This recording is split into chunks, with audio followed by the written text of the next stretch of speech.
Let me tell you something, little girl. Well, I've been a grown man. But I will f you, your brother, and your boyfriend the f up, man. Just give me the address, man. I swear to God, I'm gonna show y'all some. I swear to God, on that thing around God's head, boy. I'm talking about, I don't give a f, boy. Boy, you gonna sit there and talk to me any kind of way? Hey, motherfucker be asking me, what's your type? What's your type, shit, psycho? Cause you gotta be crazy about me, like I'm crazy about you, so we can be crazy about each other, little baby. No cap. That's the only type of love I need. It'd be nice if he get the chair, but I don't know if they still do that. But he need to suffer because at the end, he took my child for no reason. Like, what made you want to do that? She told you it was over. Domestic violence is real. 29-year-old Tamika Pullins thought she had found love when she married William Lewis Almond. She was a hardworking security guard from Stone Mountain, Georgia, who took pride in providing for her family. William, who was 48, worked as a truck driver and seemed like a stable partner. Oh, shit. Smoking weed makes me feel fine.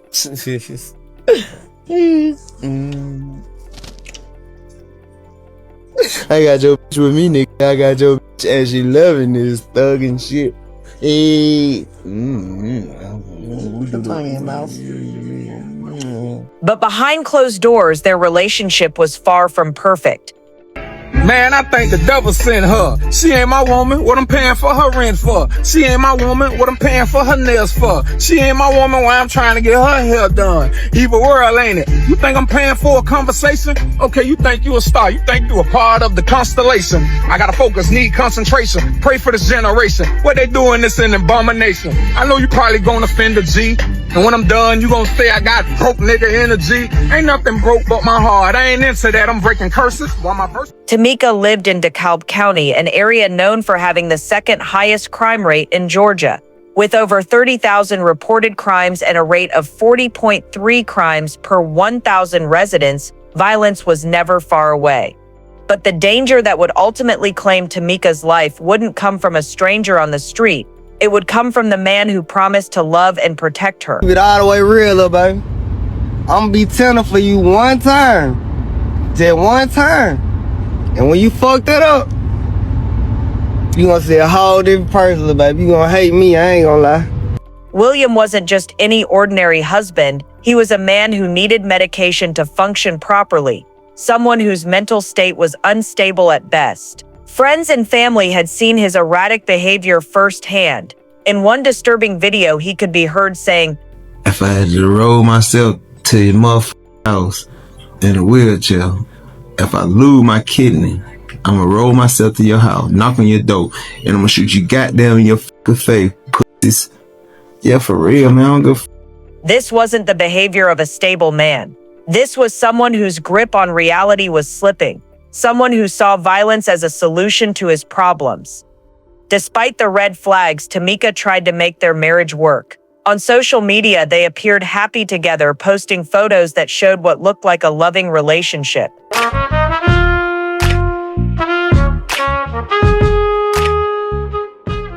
But appearances can be deceiving.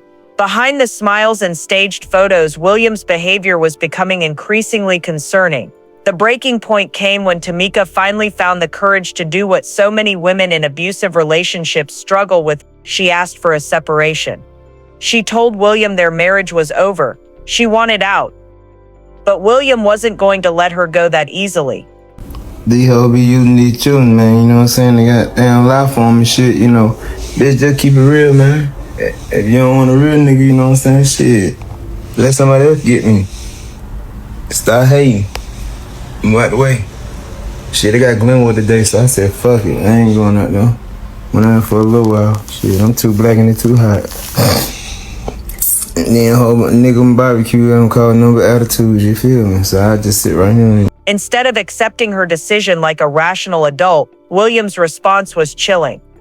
He didn't just threaten Tamika, he threatened her entire family. He made it clear that if he couldn't have her, no one could. And he didn't care who got hurt in the process. The threats weren't empty words. William meant every single thing he said. He went online and made his intentions crystal clear to anyone who would listen. Boy, I don't care no more. Boy, it's gonna be your last time ever disrespecting somebody. You and your fat ass brother, boy. And calling me and my family out that name. Come on, man. Come on, man. Slaughter gang shit. I'ma fuck one of y'all. Boy, swear to God, I ain't gonna do no more talking. When I see you, it's on sight. His words were filled with rage, hatred, and a promise of violence that would soon become reality. My last one. Let me tell you something, little girl. Boy, I've been a grown man. But I will you, your brother, and your boyfriend the fuck up, man. Just give me the address, man. I swear to God, I'm gonna show y'all some. I swear to God, on that thing around God's head, boy. I'm talking about, I don't give a fuck, boy. Boy, you gonna sit there and talk to me any kind of way? I pop that shit. Y'all disrespect me. Don't beg for yourself when a nigga pop up in your face, cause I have no understanding no more. Y'all took this shit to another level. Jackie, you need to talk to your children, boy. I don't care nothing about it. Yo, how the fuck did I become the bad guy after your daddy died and you and your brother talk to a any kind of way? Man, come on home. Come on, boy. I'm stupid for real, boy. And I'm gonna show y'all, boy. I'm gonna show y'all. Fuck all that shit talking about fuck the almonds. Okay, fuck the Aguileros then. I'm talking about what the fuck make somebody just because you had a baby and just because you get some dick now you can talk to a grown ass man any kind of way. All you gotta do is just send me their goddamn address. I'm gonna pull up and beat y'all the fuck up. I swear to God, niece, nephew, I don't give a fuck. Nigga, I will beat your fucking ass, man. William's threats didn't stop there. He continued his online rampage, making it clear that he was ready to hurt anyone who stood between him and Tamika. His words became more specific, more violent, and more terrifying. I'm just gonna end it like that right here, man. I'm in St. Joseph Hospital. Now, I mean, if I did something wrong to you, your brother, your mama, y'all can pull up, man. I'll take the IV out my arm and come on out to the parking lot and give y'all what y'all want. Cause I'll never be a bitch, man. What the fuck is wrong with y'all? I'm talking about, it's the same thing. I call and check on your brother. He cussed me out and accused me of some bullshit. Call and check on you. You come at me the same way. First of all, when your daddy was whooping me, your mama ass, boy, it wasn't just your mama. It was me and my little niece. She just messed with me, called me a bitch, right? Damn. When I become a bitch, man, this shit right here getting crazy, boy. Y'all way out there, Gwinnett County and Grayson and shit, shooting all them old nasty ass words and shit, man. Don't do that, man. Cause I ain't trying to fuck down one of y'all up, bro. I was just checking on y'all. Why the fuck you think they call me Wild Bill?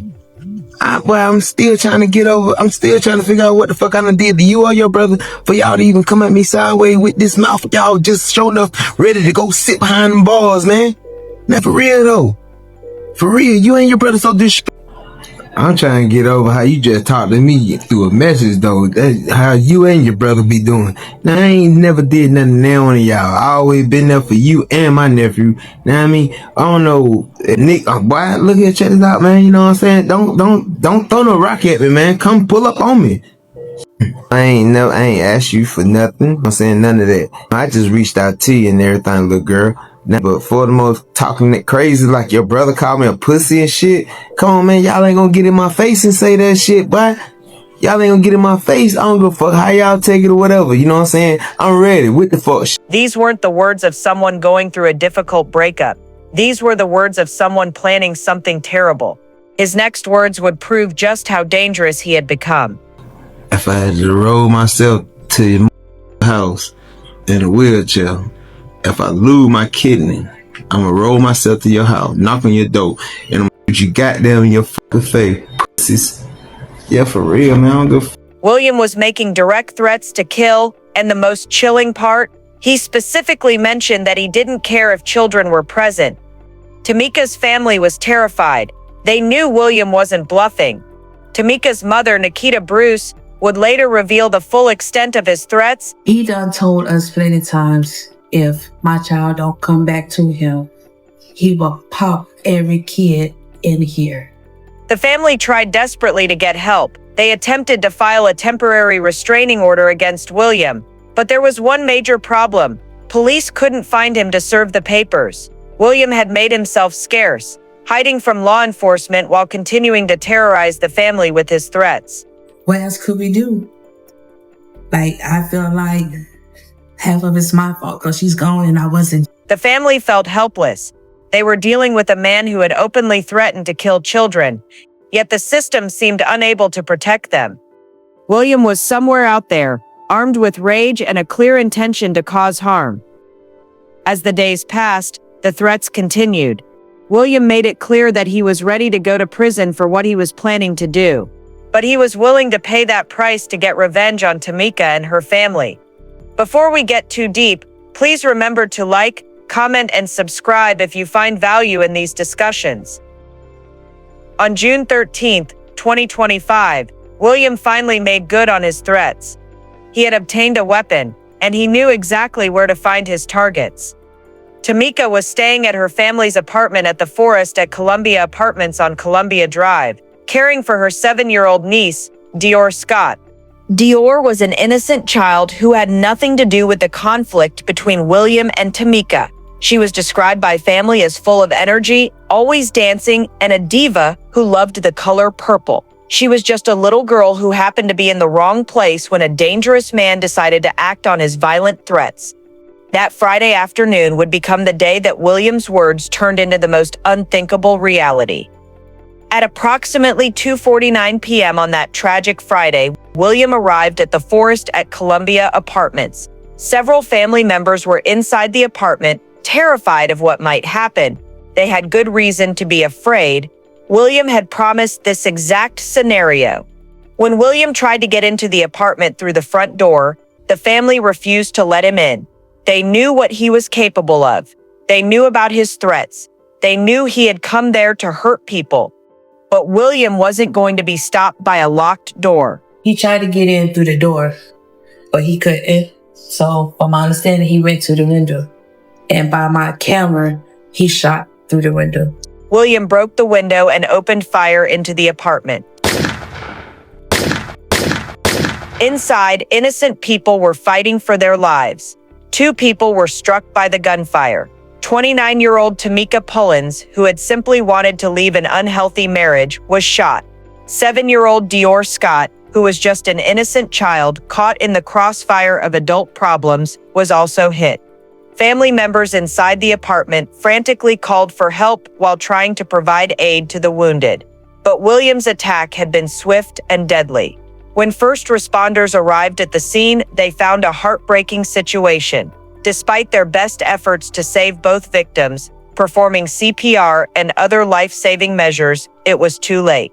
Both Tamika and Dior died from their injuries right there in the apartment.